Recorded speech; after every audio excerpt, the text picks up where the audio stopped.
The Classically Black podcast shows listeners the world of classical music through the eyes of Delaney and Katie, two Black classical musicians on the rise looking to share their perspectives with a new and interesting twist.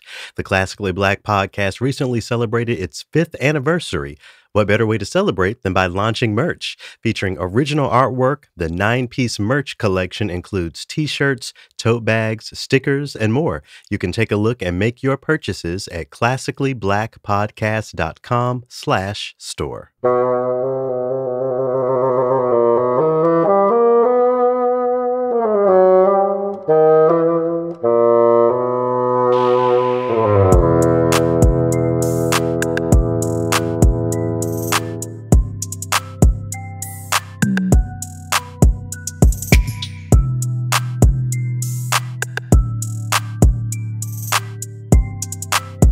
I'm Loki Karuna, and this is TRILLOQUY. Thanks so much for tuning in. Shout out to the returning listeners. Appreciate your support more and more each week. And shout out to the new listeners. TRILLOQUY is a show built to decolonize the idea of classical music by highlighting some of the latest news in the field, showcasing my dialogues with folks working to shift the status quo of so-called classical music in their own way, and by offering a weekly TRILLOQUY where I get to keep it true and real with y'all for a few minutes at the end. For more information on TRILLOQUY, to check out past opuses, and to contribute to the cause, visit our website, TRILLOQUY.org.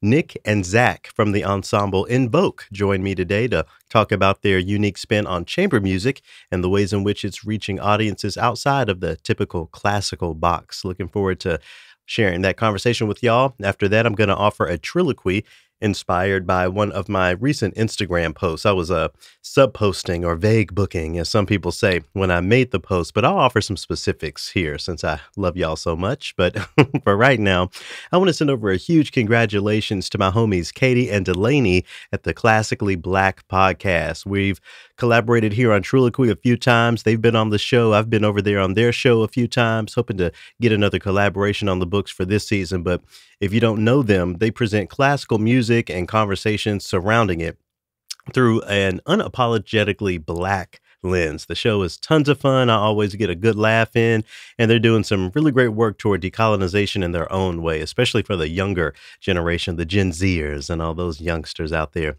So as you heard at the top of the show, they recently turned 5 and have some merch for y'all to check out, but they also were featured in an article from I Care If You Listen that I wanted to shine a light on today. So the headline here is "To Podcast or Not to Podcast? Reflections from the hosts of Classically Black." First of all, I want to send thanks to everybody over there, Katie and Delaney and the team at I Care If You Listen, for the TRILLOQUY shout out in the article. Also, a huge shout out to Black Music Scene, which is a production of the Black Orchestral Network. So it goes without saying that there are several of us out here, and we are all in support of one another. Great to be a part of an unofficial collective of Black podcasters in so-called classical music. I won't go through this whole article, but I did want to offer my responses to some of the key questions that Katie and Delaney posed at the end of the article for folks looking to start their own podcast or even just considering it. So the first of those questions is about frequency. How often do you want to release episodes? So for those of you who have been here with me for a while, you know that TRILLOQUY comes out every week. It used to be Wednesdays. Now it's Thursday afternoons, early evenings. But I really do believe in consistency, even and especially over the holidays when everyone else is taking a break. I think it's great for creators to have something for folks to check out while everyone is digesting food after the Thanksgiving meal or sitting around on Christmas afternoon, playing with your new headphones or whatever. So my word of advice is to have a schedule that your listeners can really count on when it comes to how often you want to release episodes. The second question that Katie and Delaney pose is sort of about audience. Who will benefit from your podcast? I'm very humbled and grateful to see the measurable impact that TRILLOQUY has made across the industry and even beyond, outside of so-called classical music. So my goal here is to plant seeds and to open minds on just a different approach, not just highlighting composers who aren't always at the front, but completely rethinking our use of the phrase classical music. I don't always hammer down on that point week to week, but I really do believe that our current use of that phrase is the result of white supremacist culture that has to be dismantled. When those of us who live here in the U.S. start using that phrase classical music as it relates to jazz and spirituals, blues, hip hop, bluegrass, country, you name it. We'll begin to see that decolonization of classical music at play, and what that concept can really mean for us. So if you're thinking about, again, getting into this podcasting game, think really hard about who you want to benefit and the purpose of the thing in the first place. For me, it's more mission driven than audience driven. I want everybody to be a part of what I'm talking about and what I share here. But, having that in mind, I think is really important. So I'm glad that Katie and Delaney asked that question at the end of this article. And then finally, they encourage us all to think about tone and structure. They say here, making the content of your show engaging is one thing, but how you present it is also important. So in this latest season of the TRILLOQUY podcast, I've made things a little bit shorter. It's just me these days. Shout out to all of Scott's hard work through seasons 1 through 4. And it focuses these days on interviews primarily. Now, this has changed since, the early days of TRILLOQUY, and it may continue to change in the future. But having a good idea on structure is a really vital aspect of building a podcast. So I definitely agree with the ladies there as well. I'll have the full article in the description of this episode. If you've never checked out the Classically Black podcast, I definitely encourage you to give it a try. And if you're looking to dive into this podcasting game, girl, good luck, because it's crowded out here. So congratulations to each of you listening for being a part of one of the biggest shows at the intersection of classical music, race, contemporary culture, and the future.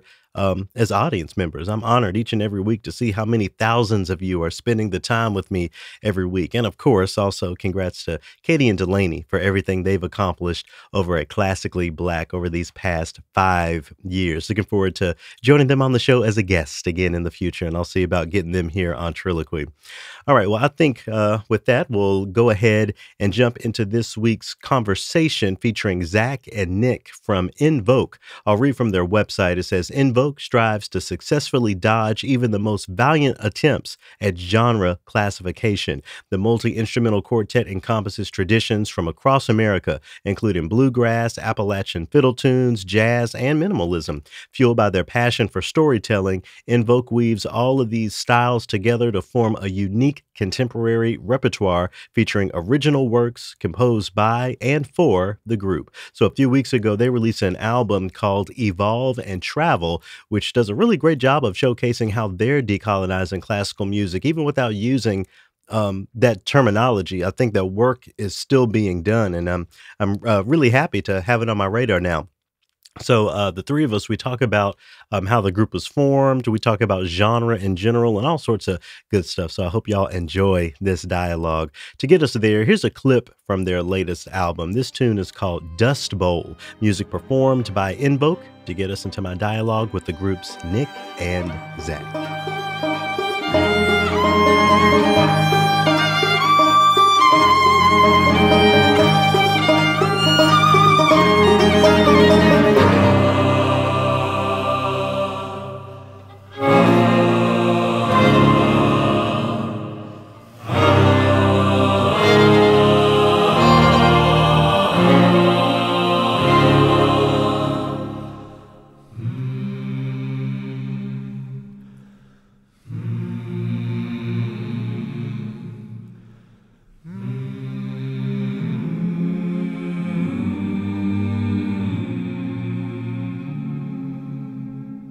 It's really up to us, as members of the community to help it survive. I don't, I guess the short answer to your question is I think it needs to evolve and change and update in order to stay relevant. We can't be doing the same things we were doing, 100 years ago, 200 years ago. But, I see a lot of interesting things and exciting things. We've been a group for about 10 years. And when we started, there was no such thing as a music entrepreneurship or music business track or anything. When we were in school, we had great mentors and teachers and everything. But, now that's much more common. People are understanding that you can't just, as I said, do the same thing that we were doing 100 years ago. And expect it to work as well as it did then or work in the same way. So, we're seeing a lot of progress in that way. New groups coming together, new orchestras working in different ways than they have, and playing different material, and different composers, and so that's really exciting to see that. See that progress. What do you think, Zach, about the classical industry at large? Is it doomed to fail, or is there still hope? Uh, I agree with Nick a lot of those statements. Like has changed and is changing. I wonder if it will change enough in time.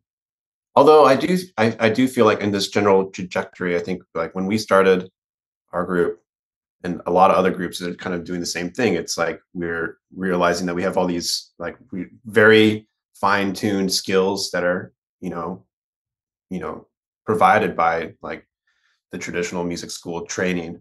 But I think there's this general push towards like realizing that we're not just an orchestra, we're not just a string quartet, we are like musicians, and we all have interesting voices and stories to tell that are more important than perhaps the traditional ones that we've been trained on. And I don't know, I feel like there's this hotbed of huge amount of musical talent and skill that is starting to kind of become unlocked, and I'm excited for that. I'm excited for all those like amazing musicians to start.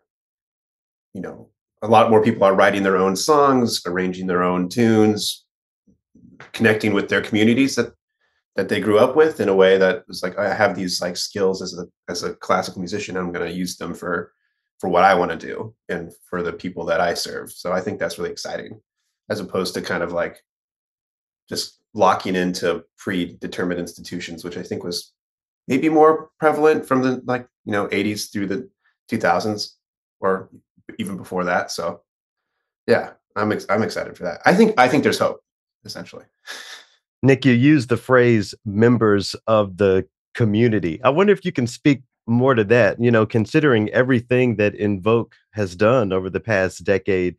Do you intentionally maintain proximity to so-called classical music? Do you feel an obligation to? I wonder if you can speak to that.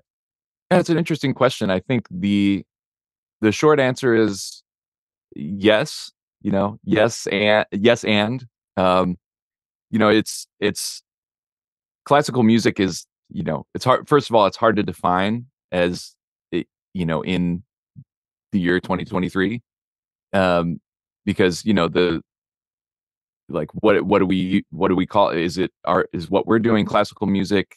Kind of, not really, but definitely inspired by.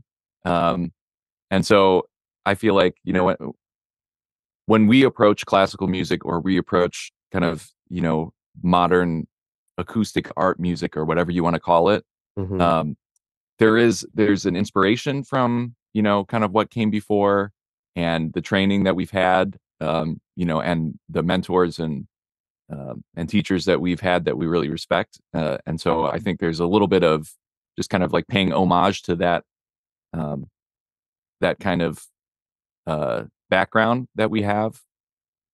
But as far as, having like trying to connect with a community, it's a community of musicians, and in our case, even the classical musicians that we consider part of our kind of direct community are doing things that are closer to what we're doing than what you would consider kind of the boilerplate like classical music career, join an orchestra or be a soloist or whatever. I think we just tend to kind of gravitate towards people who are excited about new things and excited about different things, um, and so that's kind of the direct community that I think we involve ourselves with most directly in terms of other musicians. So what do you think about reframing just this entire idea of classical, Zach? I mean, in my career, I've been able to build some awareness around the idea that classical is relative. So in the same way you have Indian classical, Chinese classical traditions that are thousands years old, we have classical, so-called classical traditions here in the United States as well. I would solidly put what Invoke does into that American classical category. Um, thoughts, maybe disagreements, or or what? No, I think that's actually like I think having a perspective like that's really great. There's something about the way you just framed that that like makes kind of sense. That it doesn't. It is just another.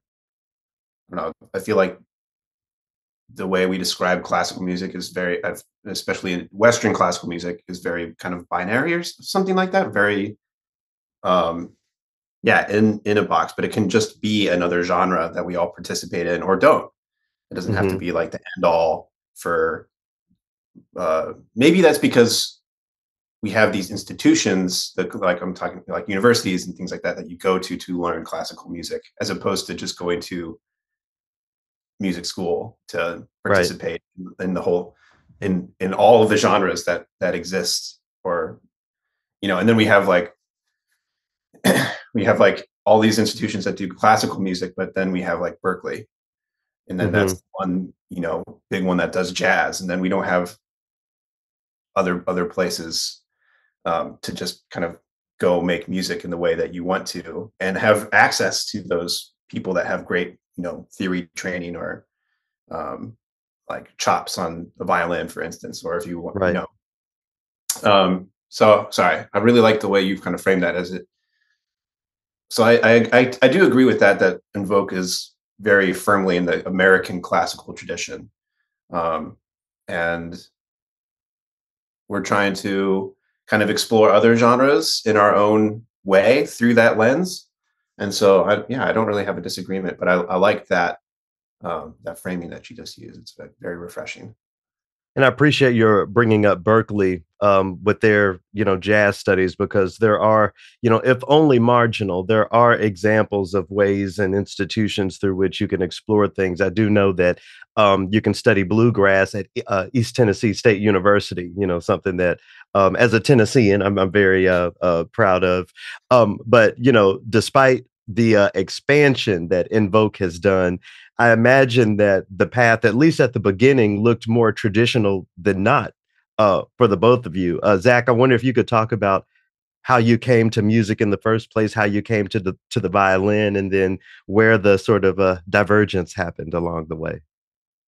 Whoa, yeah. So I mean, my f- my folks are very involved, invested in music. My grandfather, great like my great grandfather was a singer, and like music ethnomusicologist, and collected, went out ballad bagging, and and doing like kind of folk music, and it kind of trickled down to my grandparents, who were both very involved in music, and my grandmother was a piano teacher, and my parents played music, so it was kind of just like we had a rule that I had to choose an instrument and then play it till I was 16, and then I could decide what I wanted to do after that. Um, so violin happened because we were watching Fiddler on the Roof, and I was really obsessed with it. I was like 4, and I lived in at the time. My parents were working in Russia, so I was in Russia, and we had a friend that worked at the violin conservatory, and so they put me up in there, and so I feel like I had a very and they're very traditional in terms of the conservatory kind of like music track progress that like even children in post-Soviet Russia had. Like growing up, it's very strict. And then coming back to the States, it was like there was like nothing in terms of that amount of like I moved back to Montana, so there was kind of no musical infrastructure whatsoever. Hmm. But I still had very like, yeah, traditional Western art music upbringing, um, until I got to the University of Maryland, where I met the other guys, which I didn't really like branch out from that genre wise, but there was definitely a lot of like weird kind of like encouragement to do things the uh, off the beaten path. Like I remember orchestra at UMD had all of us memorize like Appalachian Spring and then dance. Um, the full orchestra choreographed, moving around stage, no stands for 45 minutes. Um, with like is it Liz Lerman, the choreographer? And it was just like, oh, it's like, oh, if you can do this with an orchestra, you can do weird stuff with a string quartet. That doesn't seem that off. And so, and then what happened was we had formed, Invoke had formed, and we were kind of like wanted to be, like the Kronos Quartet, like, because they were in residence at University of Maryland for a long time. They had been coming. We're like, that's super cool. Like the voices they're getting to play and all of the, the way they do it just seems like very authentic and cool. So let's do that. That seems like a better path for a string quartet. But then kind of along the way, I don't know, we just kind of ended up, Nick had a 4-string banjo and Carl had played mandolin, and we were looking for new things to do. We were listening to Goat Rodeo Sessions with Chris Thiele and Edgar Meyer and Yo-Yo Ma and Stuart Duncan. We were just like, what would be cool if this group existed not just as a super group, but kind of as like an ongoing just group that exists. And so we thought that we could do that. So that's kind of my, I don't know, it was kind of very traditional upbringing. And then when we get into Maryland, maybe just like there's such a willingness to experiment. I didn't have much like skin in the game, and I really loved chamber music. And so I was like, oh, this is cool. Let's just make music that we like to listen to. That seems to make a lot of sense. Yeah, Nick, I was actually going to ask you about the banjo. As a wind player, many of us are multi-instrumentalists. That's sort of a normal thing. But it seems like for string players, especially violinists, that violin is really what you dedicate everything to. Was the banjo always a part of your life, or did it just happen one day? The short answer is no. I didn't play banjo until we started the group. Oh, wow. And I played basically because we wanted a banjo player.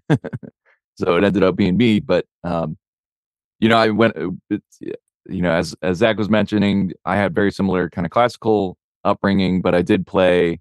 I just kind of dabbled in other instruments, guitar, and played viola. Kind of towards the end of high school, realized it was almost the same instrument. So I was like, oh, cool. Now I can tell everybody I'm a viola player. So I feel like it was always the kind of trying to discover anything with strings that is new, that is kind of interesting, and translating some skills and having to learn some new ones. So Zach mentioned my mom actually plays kind of Irish tenor style banjo, and also piano, and is just generally kind of musical. And so is my dad. So that was in my family as I was growing up, and so she had a banjo lying around, and conveniently enough, the Irish tenor, or most tenors are tuned in fifths, same as the violin, as opposed to 5-string banjo, which is kind of confusing for my brain, open tuning. So I play kind of a bluegrass style on more of a Irish tenor, or like early jazz. They were in a lot of like early big bands, 4-string banjos as kind of like the rhythm instrument. So yeah, that's kind of how I got started with that. But I didn't play banjo until Invoke, basically, and we started writing our own music to include that. You talked about learning new skills beyond just the physical, learning to play the banjo, those sorts of things. Were there artistic skills? Did you have to learn how to swing a little different, or whatever? You could speak to that. For the banjo specifically, you mean? Sure. Yeah. Yeah. I mean, it's probably the hardest thing for me was what they call the Scruggs style, 3-finger picking style, because I'd grown up doing like normal kind of strum guitar, 4 chords in the Truth songs, and so that style is something that I've always loved. It's kind of like I feel like when I listen to bluegrass, there's so much, it's very simple, but there's so much detail, like there's so much happening, and very kind of fast paced, and the arrangements are full, and everything sounds really cool. And I think a big reason for that in a lot of modern bluegrass is that style, the 3-finger kind of Scruggs style, where there's always kind of banjo, just like noise and atmosphere happening. So that was an interesting skill to learn. A lot of time with the metronome, a lot of time figuring out kind of my own roll patterns and picking patterns, because 5-string, it makes a lot more sense because there's a drone string and then kind of your melody strings. On 4-string, it's kind of like everything has to play both roles. So figuring out my own voicings and trying to get it's something I'm still working on. So Perfect practice makes perfect, as they say, right? I think Zach, Nick doesn't give go himself ahead. enough credit. He's always been a very like did like lots of jazz growing up on violin as well. And like when I was in school before Invoke, it was like Nick was also in a I ran like one of the first times I ran into Nick, he was like in rehearsal with his metal band called Sextasy. He was the lead singer. So it's I feel like you got a pretty diverse background in terms of different types of styles that Nick's been doing for a long time.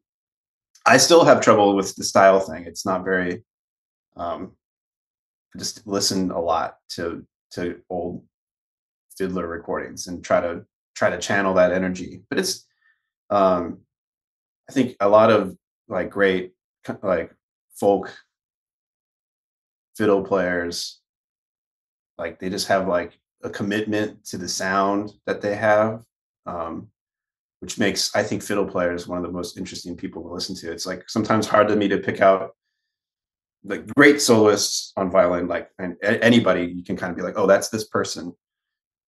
But sometimes a lot of the time I can't. But with fiddle players, you're like, oh, that's that guy. That's that person. That's that. Yeah, that's that style or sound. So been trying to hone that, but it's really hard. Well, yeah, not. Oh, go ahead. Yeah. No, I was gonna say that's what's interesting too about what you were saying earlier, Loki, about um, bringing classical music kind of into a new era, or refreshing it, or making it something that people kind of understand better. And I think that's actually one of the things that I've seen positive progress towards, is more individual stylistic playing. And like you mentioned, Zach, it's like sometimes you can tell like who studied with who. Like I can tell this person was a Galamian student, or whatever, or whoever.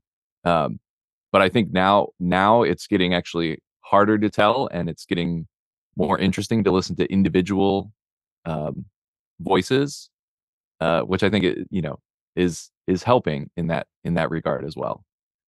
Yeah. Yeah, I was gonna say, not to name drop, maybe to name lift. The first time that I heard Mark O'Connor, like it just opened up a completely new door to my life and to my ideas of music. Of course, jazz and blues and how that can intersect with so-called classical was something that I was familiar with. But I think there are always so many doors that can be opened just with that one sound or that one recording. I wanted to ask you, Zach, you talked a little bit about the early days of Invoke, but I wonder if you could talk about the transition from Invoke as this weird ensemble doing its own thing on the weekends or whenever you have your free time to, actually being recognized by audiences and creating recordings and really solidifying yourself as an ensemble.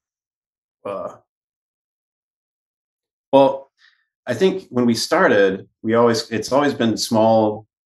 It's always been kind of a rolling snowball of goals that we like kind of put out for ourselves. So we were pretty like from the beginning. We've been pretty gung ho as a group. Like okay, we're gonna play Philip Glass 5 because Kronos is coming to town, and we're gonna get a coaching with them, and that's gonna be the beginning of our like, and we'll do a concert and we'll see what happens then. And that never actually became realized. But then because we had formed and we were rehearsing, someone had heard that we had formed a group and they were looking for a new group to do shows at. DC has a really amazing restaurant / community gathering spot / bookstore called Busboys and Poets.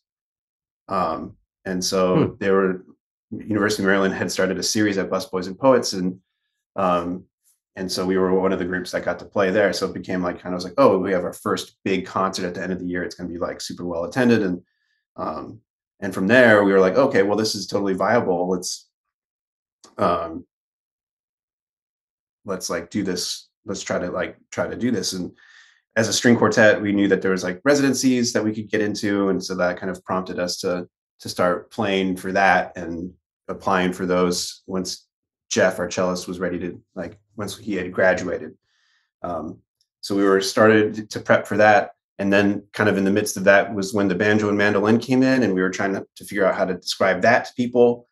Um, and that kind of, I guess that kind of started our trajectory, and then it was from there like 6 long years of kind of slogging in the um, morass of the classical music world to kind of describe to people what we do, and whether that was important to describe to people what we do or not, um, rather than just be like, you should just listen to us and then decide if you like it or not.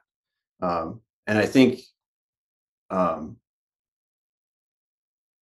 I don't know. I still feel like we, like with this album, even though we've been making albums since 2015, um, I think this new album that we're coming out with is kind of this culmination of like, oh, here we've been together for 10 years, and it's like it took us that long to kind of develop our voice and who we are as a group. And the other albums are really great, and I'm really proud of them, but they might not be like, quote unquote, like the finished, like cooked yet, perhaps.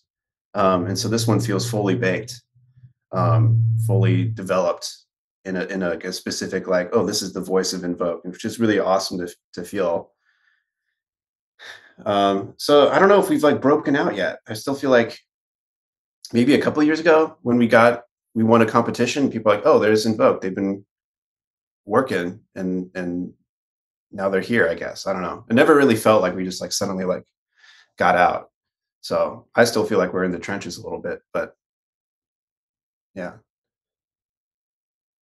Sure, sure. And you know, Nick, something that I ask a lot of people, a lot of artists who record, is the approach to recording versus live performance. I imagine that many people will hear this recording and imagine, you know, what it's like to hear Invoke live, just jamming, really going for it. But it seems like actually recording must require a more systematic approach, or maybe it doesn't. Maybe these recordings are the result of just jamming with the mics on.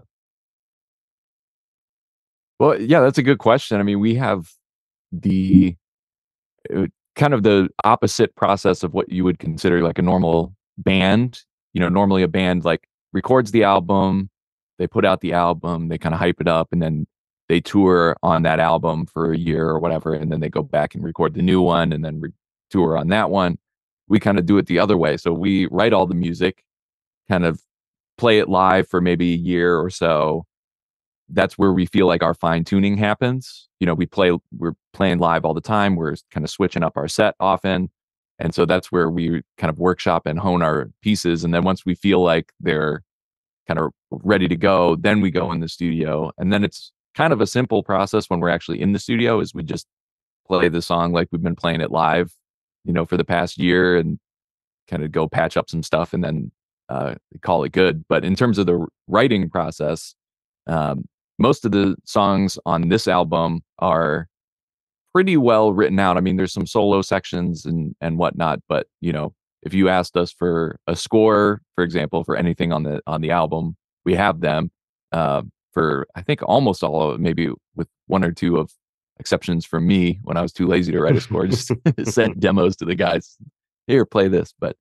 Uh, but you know, we tend to write a little bit more like a traditional classical group. Like we have scores, we read scores in rehearsal, um, and then just over a period of time, we kind of memorize them, change things up. You know, we kind of edit as a group, and then once we get into the studio, you're kind of hearing the result of all of that process, usually over, you know, say 6 months to a year.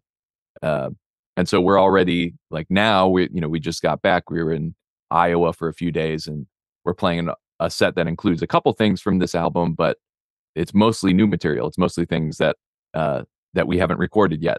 So it's always interesting being on the road and people ask us like, "Oh, I love that one song. Like, which album is that on?" It's like, well, the one that's going to come out in 2025 or Gotcha. whatever. So, Gotcha.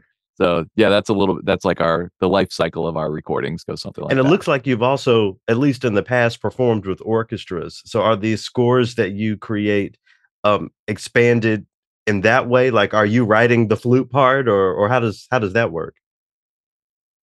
Well, so the orchestra stuff that we've done is up till this point is specifically the Benjamin Lee's String Quartet Concerto, which is a very kind of not very well known piece, but we really enjoy playing it. It's kind of like if if Copeland was more Bartok Mm, is kind of the vibe of the piece. Um, and it's really fun to play. It's challenging for us and for the orchestra.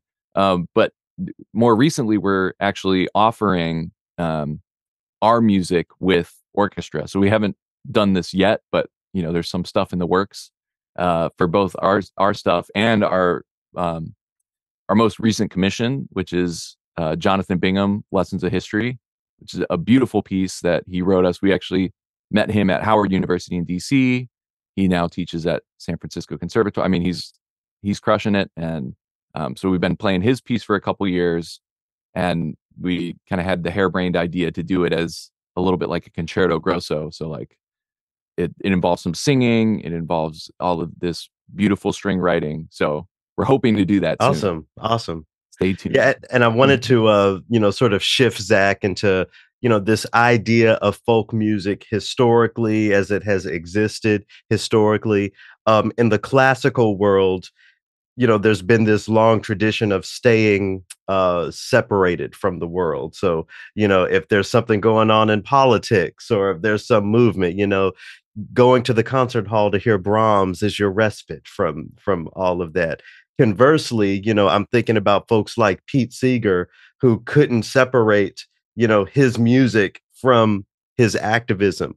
I wonder if that plays a role at all for Invoke or for either of you as individual musicians. Yeah, I guess that would be going back to maybe your first question, like should classical music, is it evolving? Is it going to die? How's it feeling? I feel like that part should die. That part of music, the music, the concert, the classical concert hall, need a s- uh, a safe space for old traditions seems like silly. Um, I don't know. To me, that's my ethos. Like maybe maybe there should be a space for that for people. I don't know. But for me, I really like Jonathan's piece he wrote.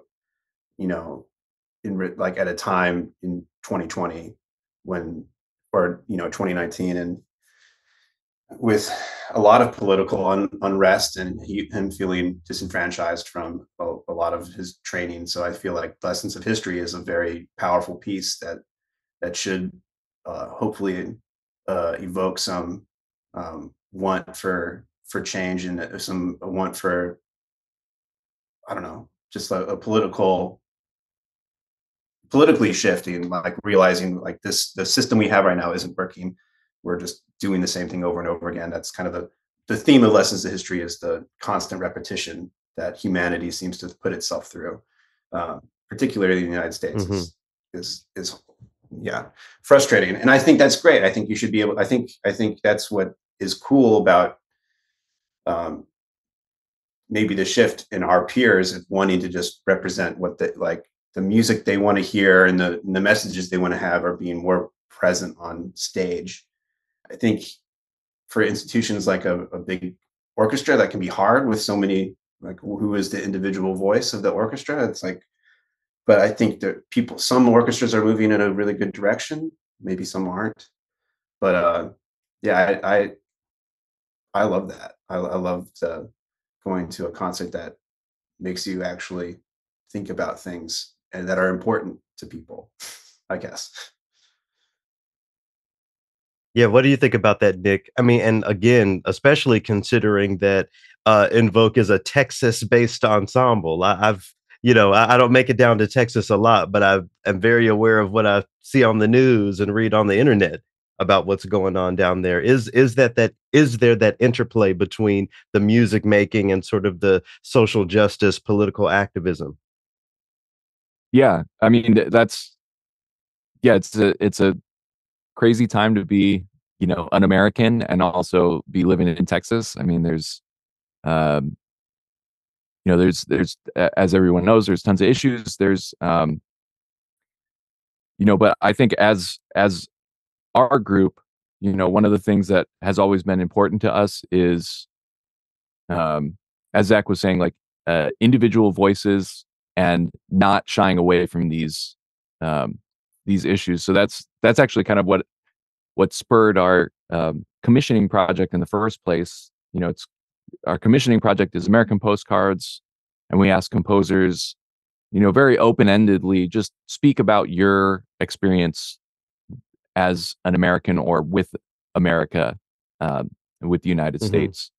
And so, the voices that come out of that have always been really interesting, and Jonathan's in particular is just a beautiful example of that. And, also not just limited to Texas, but we play in, we've, especially over the past couple of years, we've played in tons of rural areas, small towns of, couple thousand people.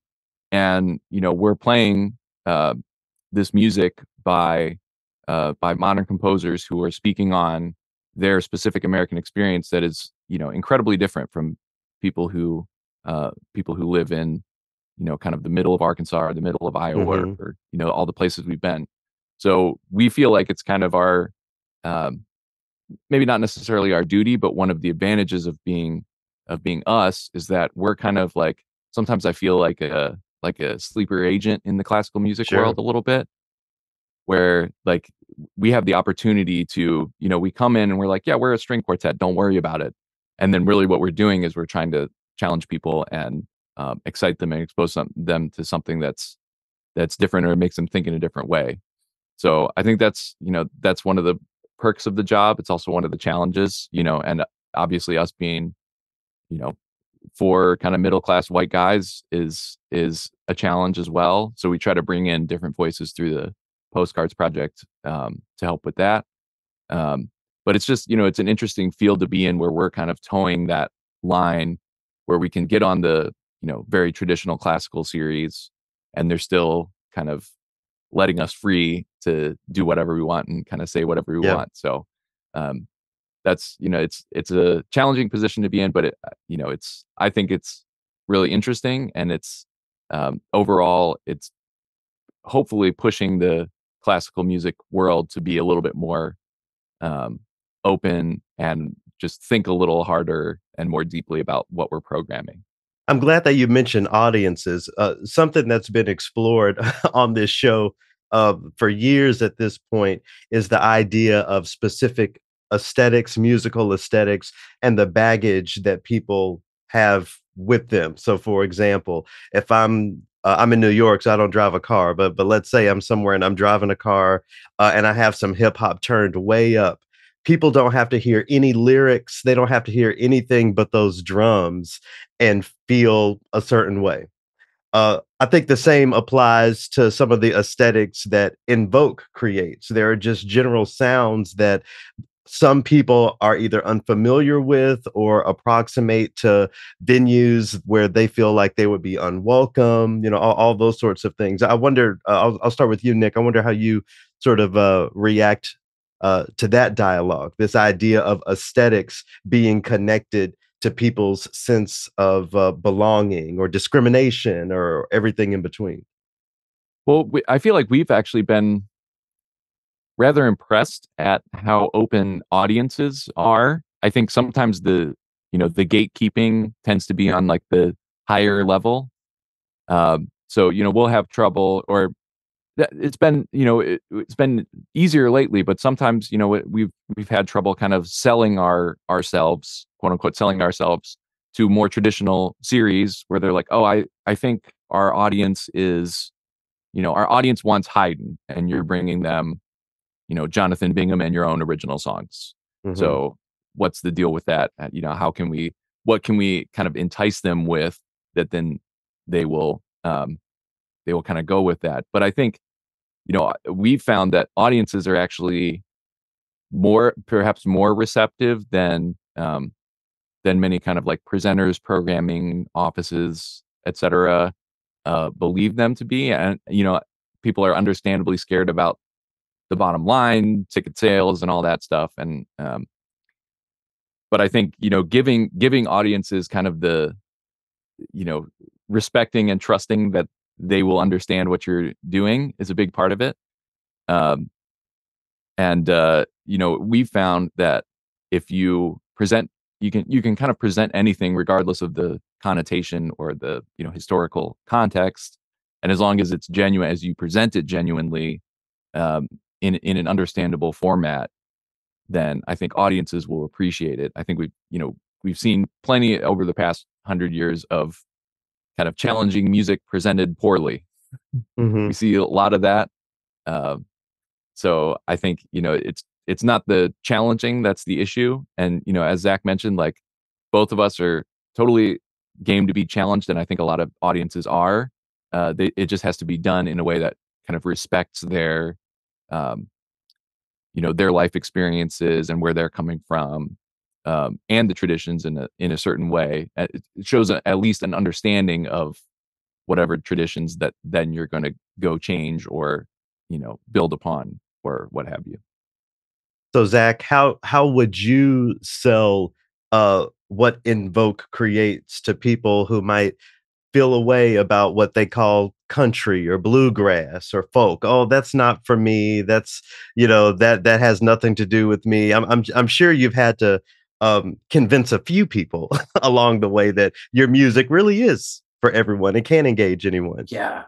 Well,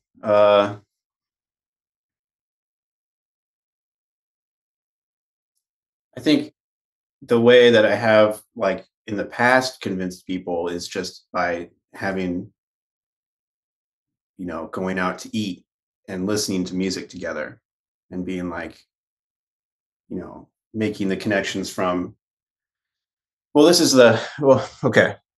I think that everybody, maybe not, like, depending on, well, not everybody's a very big generalization, but I feel like there is music has the ability to, yeah, change setting and aesthetic, but I think that, um, what am I trying to say with this? It doesn't need to have Music doesn't need to have those boundaries that we give it. So the music doesn't need to exist Mm-hmm. in the Broken Spoke, the honky tonk bar in Austin, and it doesn't need to necessarily exist just in, um, the concert hall as well. And I think sometimes those physical boundaries that we give music, also then, um, put those boundaries up in our mental spaces. So, but a lot of people have been to the club, have been to the honky tonk, have been to the concert hall. Um, maybe the concert hall the least for most of our generation, but I feel like we can all, like, understand those spaces. And I think something that we're trying to do, is just to have a good musical evening kind of with people. So no matter what space we're in, we're Mm-hmm. trying to just present the music that we love to listen to. Um, and if you can make those connections to being like, you had a good time here, you had a good time here, we're just, we might be playing the music that's from over here and in this spot right now, but you've had a good time then, so you should have a good time now. And it's weird. Sometimes I think, if you respect if you kind of frame it that way, it's like, and then give the people the respect and the space to make those connections. Like, oh, I grew up listening to, um, you know, Pete Seeger, but I also like listening to Shostakovich in the concert hall. But I also like, Rhiannon Giddens. It's like you can have all of those, like you can have all of those things. And I think what Invoke is trying to do is just to have all of our cakes and eat it at the same time. I don't think we're trying to necessarily differentiate. Does that make sense? A long time. Yeah, it does. Yeah, Yeah, all of exactly. the cakes. Yes. So, how can folks learn more about Invoke and check out this album that's coming out? So we'd love to connect on like on social, mostly on Instagram and Facebook, and Invoke. Our tags are Invoke Sound because Invoke was already taken. And you can also go to our website, invokesound.com. And our album's out on October 27th. You can pre-order now on the Sonoluminous website. That's our the label we're working with. We're excited to Nick described this as baby's first album label. So we've always been doing self-produced albums, and this is the first time we're working with somebody. So we're really, really excited about that. And yeah, we'd love to connect on some form, some virtual form. We're generally responsive. So yeah, thank you, Loki. Really appreciate it. Well, of course. Nick, I'll throw my last question at you. We have so many so-called classically trained musicians out there these days who have a much broader perspective than I had when I was in music school. Maybe when the two of you were in music school, but that pathway toward that divergence from the norm isn't always so clear. I wonder what you would say to the musician who wants to break out from playing the Bach chaconnes and all of the etudes, but doesn't quite know how to do so. Sure. I think, seeing what your kind of inspirations and influences are doing is always an interesting way to get ideas. I think especially now, and I'll just speak to my experience being in school. When I started school, and I think it's in many ways it's the same now. You kind of think, oh, I'm studying an orchestral instrument. I'm going to take auditions, and then after a certain number of auditions, I'm going to have a job, and that's going to be my job for life. And I think that is still a path, but it's not the path in the way that we were told. And I think there's so many people out there doing interesting things. Even with Invoke, Invoke is a large majority of what we do, but we also all do our kind of own individual little like side projects and other kind of related career paths that aren't necessarily strictly classical. So I guess as far as advice, I would say follow what you're interested in, and see who's doing that, and and just reach out to them, because I think, like you mentioned, the people nowadays who are a lot more interested in many more diverse things in the music field are open to much more open, I think, or not necessarily more open, but just in generally uh, available to kind of give you guidance or support. It's a very supportive community, especially I feel like the more the more diverse someone's career path is, the more willing they might be to kind of speak about it and be open about it. So just follow your interests.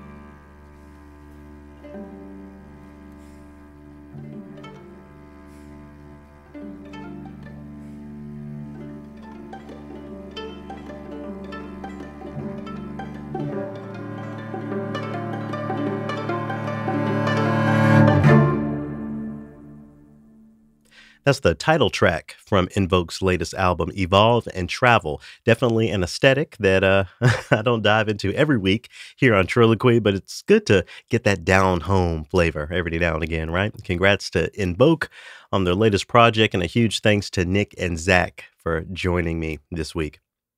Okay, to get us into this week's Triloquy, I'm going to play some audio for you. This is the late James Baldwin on the Dick Cavett Show, where he explains to the host and other guests why he felt the way he felt about the state of things here in America. Take a listen. I don't know what most white people in this country feel, but I can only include what they feel from the state of their institutions. I don't know if white Christians hate Negroes or not, but I know that we have a Christian church which is white and a Christian church which is black. I know, as Malcolm X once put it, that the most segregated hour in American life is high noon on Sunday. That says a great deal for me about a Christian nation. It means that I can't afford to trust most white Christians and certainly cannot trust the Christian church. I don't know whether the labor unions and their bosses really hate me. That doesn't matter, but I know I'm not in their unions. I don't know if the real estate lobby has anything against black people, but I know the real estate lobbies keep me in the ghetto. I don't know if the Board of Education hates black people, but I know the textbooks I give my children to read and the schools that we have to go to. Now, this is the evidence. You want me to make an act of faith, risking myself, my wife, my woman, my sister, my children, on some idealism which you assure me exists in America, which I have never seen. So I posted that clip on my social media earlier this week, and now that I think about it, I'm pretty sure that I've shared this on Triloquy before, but this was on my mind because I've been dealing more and more with orchestras who will say one thing and will do another thing. I think the evidence of the power dynamic, at play in this orchestral ecosystem is clear, because if I called out those orchestras who these orchestras who I, have been in dialogue with or been in proximity to, and how they aren't really doing shit for anything, there'd be some person, some individual, white or otherwise, ready to punish me, quote unquote, for speaking truth to power. But at the end of the day, I don't need to call out any particular orchestra. As Jimmy said there, as James Baldwin said, this is the evidence. What orchestra can you name whose musicians represent the diversity of America or even their local communities? I don't know if orchestras hate black people, but I know that we're extremely scarce in their ranks, to put what James Baldwin was saying next to this idea of classical music and diversity among orchestras. In preparation for this, I went over to the League of American Orchestras website to take a look at their latest research study. For years, folks have been quoting a study from, I think, back in 2011 or 2012, but they came out with another diversity study earlier this year in 2023, and it shows that black people still make up less than 3% of orchestral musicians in the United States, despite the fact that we're almost 13% of the population. Now, conversely, white folks make up about 60% of the population of the United States, but almost 80% of orchestral musicians. Latine individuals make up about 5% of orchestral musicians, with folks who self-identified as Asian or Asian American coming in at 11% of orchestral musicians. Now, I don't want to start any BIPOC fights, but, in this conversation, I think we need to think about the fact that you have populations of people who showed up after Afro-Americans, after the African diaspora made it to the United States, and still they are finding more success as far as representation in these orchestras as black people. I think that's an interesting point and something very important to think about as we continue to have this conversation. So what do you think about it? What should I think about this? A question that I'm always mulling over. But what's really important to ask, in my opinion, is what traditional orchestra is qualified to talk about their successes when it comes to diversity, considering data like this and considering just what we see in the field. I say traditional orchestras because there are indeed plenty of all black ensembles. There are, I'm thinking about Quinteto Latino. There are groups that focus in on the Latine diaspora. Shout out to the Asian Opera Alliance. I'm sure there are some other ensembles that are more aligned with those communities, but, they aren't a part, all of these groups, they aren't a part of the brick and mortar institutions that maintain the status quo of classical music by and large here in America. So that's why I think it's important to really look at these orchestras when we're having this conversation. Let's pull James Baldwin back in. He talked about the labor unions, the Christian church in America, education, all of these institutions whose status tells the story, not what they say, but what they look like right now. I think he'd definitely include orchestras in his statement if he were asked about it back then and certainly today. So what does this mean, or what should this mean? In my opinion, for me, it means that I'm not in the position to trust that any orchestra is actually dedicated to making change outside of the traditional methods. If you want a diverse ensemble, hire toward that goal. It's not that complicated from my perspective. And I'm speaking as someone who's worked as a musician and now someone who's managing an orchestra that A, is very diverse, and B, is very diverse because we don't go through that traditional audition sort of framework for hiring musicians. That's another story. But for you, I think it means that you need to consider the degree to which these mostly, if not all white ensembles are centering music and culture that has little or nothing to do with you. And this isn't an us versus them issue at all. I think it's incumbent on all people of all races to understand this disparity so that we can see what's really at the root of it all. We have institutions that were founded and codified during Jim Crow and some even during slavery, and they look very similar now to what they looked like then. Don't get me started on people of color who go along with this by sitting on those stages and playing the same old dusty music, but alas, we continue to have the conversation toward the same goals, and things don't seem to be changing. I mean, just extremely small scale change over the years, as this League of American Orchestras report showcases. I said it to a program officer at the Mellon Foundation about a month ago, and I'll say it here. If it were up to me, the doors of every orchestra across the country would be closed until they figured out how to assemble musicians who fight against the racial tradition. This is what it means to be anti-racist as opposed to just simply not being racist. What would you say should be done about these ensembles and their structures? Are you okay with things looking the way they do in classical music? Are you comfortable buying tickets and supporting these organizations? Are you okay with being a part of the problem as a musician or a staff or board member of these institutions? Something's got to give, but I'm hopeful that we see good examples out there to break down this status quo of so-called classical music by orchestras like the American Composers Orchestra. I'm thinking about Sphinx. I'm thinking about the Gateways Music Festival, Color of Music. You know, all of these institutions that are outside of those big structures, those big traditional orchestras, they're showing what this progress can look like and the means by which that we can formulate and cultivate this diversity. But some of these traditional institutions, you know, just have to find the courage to do what they got to do to shift things around. And that's just that. And that's what I have for this week. Thanks as always for tuning in. Always appreciate the support. I will bring y'all an opus of Triloquy next week during so-called Thanksgiving. So feel free to circle back then as you're digesting your turkey or whatever else you eat on Turkey Day. And I'll talk to y'all then. In the meantime, have a great weekend. Peace.